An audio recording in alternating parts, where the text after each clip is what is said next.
열왕기상 16장 1절. 여호와의 말씀이 하나니의 아들 예후에게 임하여 바사를 꾸짖어 이르되 6절. 바사가 그의 조상들과 함께 잠에 디르사에 장사되고 그의 아들 엘라가 대신하여 왕이 되니라. 8절. 유다의 아사왕 제26년에 바사의 아들 엘라가 디르사에서 이스라엘의 왕이 되어 2년 동안 그 왕위에 있으니라. 엘라가 디르사에 있어 왕국 맡은 자 아르사의 집에서 마시고 취할 때에 그 신하 곧 병거 절반을 통솔한 지휘관 시므리가 왕을 모반하여 시므리가 들어가서 그를 쳐 죽이고 그를 대신하여 왕이 되니 곧 유다의 아사왕 제27년이라. 17절. 오므리가 이에 이스라엘의 무리를 거느리고 기브돈에서부터 올라와서 디르사를 에워쌌더라. 시므리가 성읍이 함락됨을 보고 왕궁 요새에 들어가서 왕궁에 불을 지르고 그 가운데에서 죽었으니. 21절. 그때에 이스라엘 백성이 둘로 나뉘어 그 절반은 기나스의 아들 디브니를 따라 그를 왕으로 삼으려 하고 그 절반은 오므리를 따랐더니. 24절.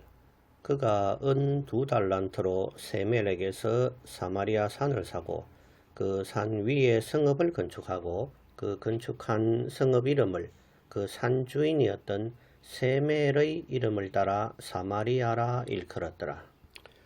29절.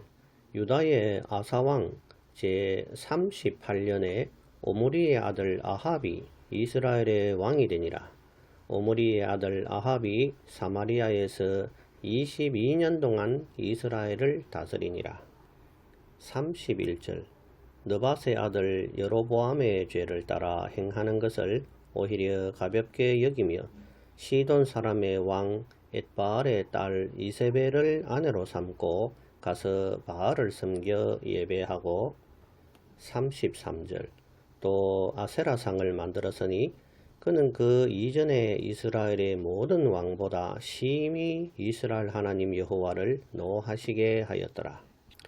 그 시대에 베델 사람 히엘이 여리고를 건축하였는데 그가 그 틀을 쌓을 때에 맏아들 아비람을 잃었고 그 성문을 세울 때에 막내 아들 서굽을 잃었으니 여호와께서 눈의 아들 여호수아를 통하여 하신 말씀과 같이 되었더라.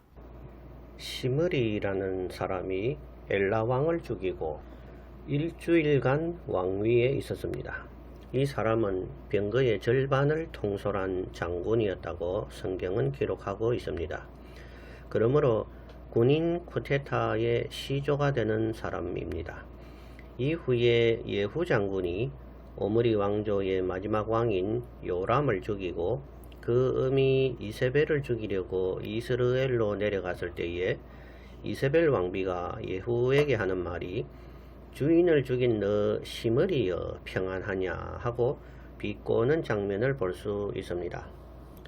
이것은 예후가 군대의 장수로서 왕을 죽인 시므리와 같이 군사 쿠데타를 했음을 이세벨이 꼬집고 있으며 시므리가 왕위에 올라 일주일 후에 죽임을 당했음을 상기시키면서 예후를 모독하고 있는 장면입니다.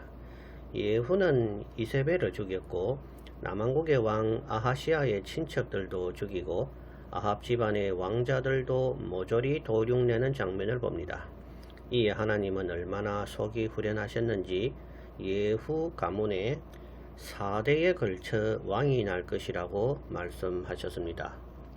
그 말씀대로 예후의 뒤를 이어 여호아하스, 요아스, 여로보암 2세, 스가랴까지 왕위를 지내게 됩니다. 하지만 예후도 왕위에 오르자 하나님을 전심으로 섬기지 않고 자기 이기심으로 사욕을 채우며 우상의 길로 흘러가는 것을 볼 수 있습니다. 주전 1400년경 여리고성을 멸망시킨 여호수아가 누구든지 하나님의 저주를 받고 멸망한 여리고성을 건축하는 자는 저주를 받을 것이라. 기초를 세울 때에 장자를 잃을 것이요 문을 달 때에 계자를 잃으리라는 예언을 여호수아 6장 28절에 했습니다. 하나님은 당시에 여호수아가 무리를 경고하여 백성에게 한 말을 들으시고 실제로 그 응답을 거의 500여 년이 지난 이 시점에서 여리고성을 건축한 베델 사람 히엘의 아들들인 아비람과 스굽을 죽이시는 장면을 성경을 통해 확인할 수 있습니다. 사람들은 500여 년이 지나면 잊을 일도 하나님은 절대로 잊지 않으십니다. 하나님에게는 1000년도 지나간 어제 같으며 밤의 한 경점 같다고 모세는 시편 90편에서 말씀하고 있습니다. 성경은 예언과 성취의 책입니다. 하나님의 말씀은 하나도 땅에 떨어지지 않고 말씀에 기록된 대로 성취가 될 것입니다. 신약이라는 새 언약의 중심 예언은 예수님께서 다시 오신다는 것입니다.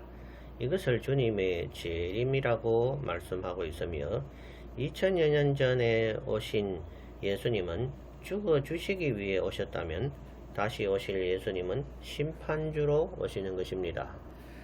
인간의 죄악이 하늘에 사무쳤을 때에 이제 더 이상은 돌이킬 수 없을 때에 더 이상 회개하여 하나님께로 돌아오는 사람이 없을 때에 주님께서 재림하시면서 이 땅을 심판하시는 것입니다. 요한계시록은 네 본 것과 이제 있는 일과 장차 될 일로 구성되어 있습니다. 장차 될 일이란 바로 미래에 어떠한 일이 일어나며 어떻게 지구가 멸망을 하며 또 성도는 언제 부활을 하며 어떤 경로를 지나 하늘에서 내려오는 새 예루살렘 성 곧 천국에 입성하는가를 기록하고 있습니다. 반대로 불신자들은 어떤 고통을 받으며 어떤 절차를 거쳐 불과 유황으로 타는 못에 들어가는 장면들이 소상하게 기록되어 있습니다.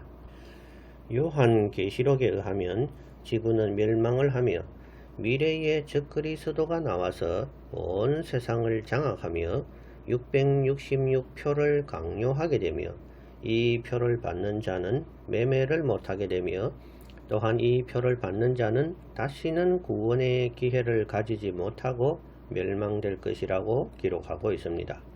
미래에는 이러한 일이 일어날 가능성이 있는데 교회들은 이 예언의 말씀을 잘 알지도 못하고 또 가르치려고도 애도 쓰지 않는 것 같습니다. 이전에 지나간 과거의 일도 중요하지만 앞으로 닥칠 일들이 더 중요한 것입니다. 주님의 재림이 오늘 당신의 세대에 일어나지 않고 또 지구 멸망이 당신 세대에 없더라도 당신의 자녀들의 세대에는 충분히 가능성이 있는 일입니다. 부모의 첫째 사명이 자녀들에게 바른 신앙을 물려주는 것입니다. 교회 학교에 당신의 자녀들의 신앙을 위탁하신다면 오산입니다. 오늘날 교회 학교가 학생들을 통솔할 능력을 잃은 지 오래입니다. 세상 학교도 마찬가지입니다.